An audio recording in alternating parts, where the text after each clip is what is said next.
Like करें, subscribe करें और बेल आइकन जरूर प्रेस करें। अस्सलाम वालेकुम, मैं हूं जुवेरिया असगर और डाक ऑफिशियल यूट्यूब चैनल पर आपको खुशामदीद कहते हैं। हमारा ये चैनल डेयरी और पोल्ट्री सेक्टर से रिलेटेड बहुत सी इन्फॉर्मेशन आपको देता है। आज भी हमने इनवाइट किया है डॉक्टर ज़ईम को, जो हमें डेयरी सेक्टर से रिलेटेड इन्फॉर्मेशन देंगे। अस्सलाम वालेकुम डॉक्टर ज़ईम। वालेकुम अस्सलाम। सर कैसे हैं आप? मैं बिल्कुल ठीक, आप सुनाएं कैसे? मैं ठीक ठाक। डॉक्टर ज़ईम बताइएगा, साइलेज क्या है? साइलेज बेसिकली किसी भी चारे का अचार बना के इस्तेमाल किया जाता है, उसको साइलेज बोलते हैं। साइलेज 2 से 3 तरह का होता है, जैसे मकई का साइलेज, ओट का साइलेज, और उसके अलावा एक और साइलेज की टाइप होती है जिसको हेलेज बोलते हैं। साइलेज को बेसिकली बनाने का मकसद ये होता है कि ताकि पूरा साल एक जैसी मुतवाज़न ग़िज़ा जानवरों को दी जा सके, जिसकी वजह से उनकी प्रोडक्शन डैमेज ना हो। वरना अगर ख़ुराक हम बार बार बदलेंगे तो जानवर की प्रोडक्शन के अंदर जो है वो डिफरेंस आ जाता है। इसीलिए एक जैसी खुराक के लिए हम साइलेज को बनाते हैं। डॉक्टर ज़ईम बताइएगा, साइलेज में इनॉकुलेंट की ज़रूरत क्यों पेश आती है? साइलेज में बेसिकली इनॉकुलेंट की ज़रूरत इसलिए महसूस होती है कि अगर हम बगैर इनॉकुलेंट के साइलेज बनाएं तो वो 40 से 45 दिन में तैयार होता है। इनॉकुलेंट डालने का मकसद ये होता है कि साइलेज को जल्द अज जल्द फर्मेंट करवा के तैयार करवाया जा सके। जब इनॉकुलेंट हम इस्तेमाल करते हैं तो साइलेज 7 से 10 दिन के अंदर तैयार किया जा सकता है, ताकि हमारी जितनी भी फसल पीछे आ रही है हम उसको प्रॉपर तरीके से एक इनॉकुलेंट के इस्तेमाल के थ्रू जल्द अज जल्द बना लें, ताकि उसके अंदर जितने भी लॉसेस हैं उनको कम से कम किया जा सके। जो खुश्क मादा है वो कम से कम होता जाएगा, तो साइलेज की जो क्रॉप है उसको देने का फ़ायदा और उसकी जो न्यूट्रिएंट इनटेक है वो कम हो जाएगी। इसीलिए साइलेज को जल्द अज जल्द बनाने के लिए इनॉकुलेंट इस्तेमाल करना ज़रूरी है।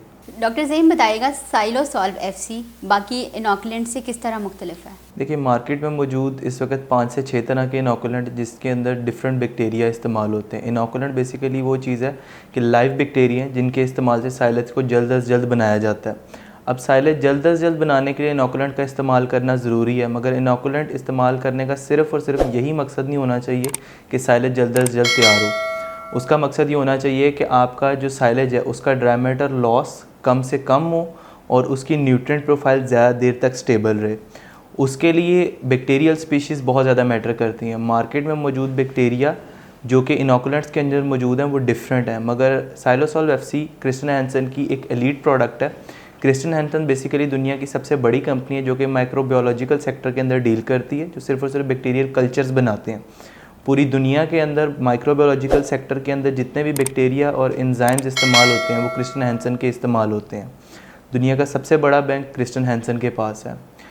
उनके बैक्टीरिया इनॉकुलेंट के अंदर ऐड किए गए हैं और क्रिस्टन हैंसन के पेटेंट स्ट्रेन हैं जिसके अंदर लैक्टोकोकस लैक्टस और लैक्टोबैसिलस बुखनेरी इस्तेमाल किया गया है। इन दोनों स्ट्रेन से ड्राई मैटर लॉस कम से कम होता है और साइलेज जल्द अज जल्द बनता है। न्यूट्रिएंट प्रिजर्वेशन ज़्यादा बेहतर रहती है और उसके अलावा साइलेज की पैलेटेबिलिटी भी इंक्रीज़ होती है। ये एडेड बेनिफिट्स हैं जो कि कोई और इनॉकुलेंट इस तरह से प्रोवाइड नहीं करता, क्योंकि इन दोनों स्ट्रेन्स के इस्तेमाल से जल्द अज जल्द ऑक्सीजन को कम किया जाता है, जिसकी वजह से फर्मेंटेशन रैपिड होती है। जितनी रैपिड फर्मेंटेशन होगी उतना ही ड्राई मैटर लॉस कम होगा और उतनी जल्दी साइलेज तैयार हो जाएगा। साइलेज के अंदर इनॉकुलेंट इस्तेमाल करने से कॉस्ट इफ़ेक्टिवनेस किस तरह आती है?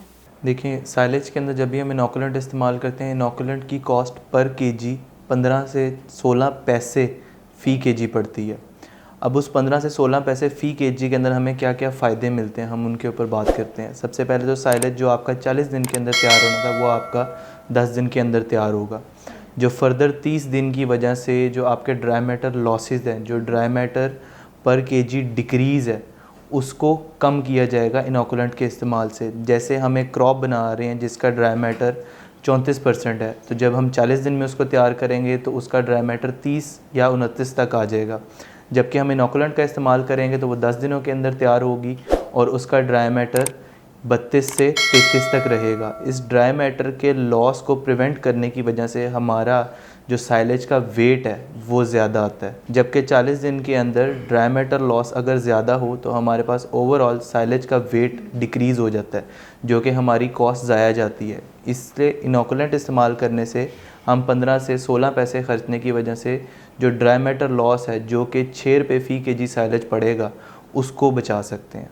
डॉक्टर ज़ईम, आपने कॉस्ट इफ़ेक्टिवनेस का तो बता दिया, तो काइंडली बताइएगा कि साइलोसॉल्व को किस तरह से इस्तेमाल किया जा सकता है? साइलेज इनॉकुलेंट इस्तेमाल करने का बेहतर तरीका ये है कि किसी भी फ्लास्क के अंदर 300 से 350 ml पानी डाला जाए, उसके अंदर साशे के सारे अज्जा को डाल दिया जाए, उसको अच्छी तरह से मिक्स कर लें। उसके बाद उस पानी को 700 से 800 ml तक भरें और दोबारा मिक्स करें। जब वो प्रॉपर तरीके से मिक्स हो जाए तो हम उस पूरे पानी को हम टैंकी के अंदर मिक्स करेंगे और वो टैंकी जितना उसके अंदर वो पानी जाएगा हम उसको 1 टन साइलेज के लिए इस्तेमाल कर सकते हैं 1 ग्राम को। तो हमारे पास जो कि साइलोसॉल्व FC का पैकेट है दैट इज़ ऑफ 100 ग्राम्स, उस 100 ग्राम के पैकेट को हम लिक्विडेट कर रहे हैं और उसको जितनी भी हम टैंकियों में डालेंगे वो हम 100 टन साइलेज बनाने के लिए इस्तेमाल कर सकते हैं। 100 टन साइलेज बनाने के लिए सिर्फ़ और सिर्फ 1 पैकेट साइलोसॉल्व FC का काफ़ी है। इनोकुलेंट के इस्तेमाल से साइलेज की इनटेक पर क्या फ़र्क पड़ता है? साइलोसॉल्व FC के अंदर मौजूद जो बैक्टीरिया हैं वो स्टार्च के लॉस को प्रिवेंट करते हैं। स्टार्च एक साइलेज के अंदर मौजूद आप कह सकते हैं मीठी चीज़ है, शुगर्स बेसिकली। जब शुगर्स का लॉस कम से कम होगा और ज़्यादा शुगर्स अवेलेबल रहेंगी साइलेज के अंदर तो उस साइलेज की पैलेटेबिलिटी इंक्रीज़ हो जाती है। जैसे ही पैलेटेबिलिटी इंक्रीज़ होती है तो साइलेज की इनटेक इंक्रीज़ हो जाएगी। उस साइलेज की इनटेक से जैसे एक साइलेज तैयार है जिसके अंदर इनोकुलेंट का इस्तेमाल नहीं हुआ उसकी इनटेक 18 से 20 किलो तक है और जो इनोकुलेंट का इस्तेमाल शुदा साइलेज है उसकी इनटेक 21 से 22 किलो तक चली जाती है। दोनों के अंदर इसी तरह 21 से 22 किलो साइलेज खाने वाले जानवरों के अंदर दूध की मिकदार भी बढ़ जाएगी। इनोकुलेंट के इस्तेमाल से साइलेज में मौजूद टॉक्सिन के ऊपर क्या फ़र्क पड़ता है? देखिए, जो साइलोसॉल्व FC है उसके अंदर मौजूद 2 बैक्टीरियल स्पीशीज़ हैं। First one is lactococcus lactis that is responsible for oxygen scavenging. Oxygen scavenging ये होती है कि साइलेज को जब हम प्रेस करते हैं तो हम आइडियली उसको 100% कंप्रेस नहीं कर सकते, फिर भी थोड़ी सी ऑक्सीजन रह जाती है। उस रही हुई ऑक्सीजन के ऊपर यीस्ट ग्रो करती है, उस यीस्ट की ग्रोथ की वजह से हीट जनरेट होती है।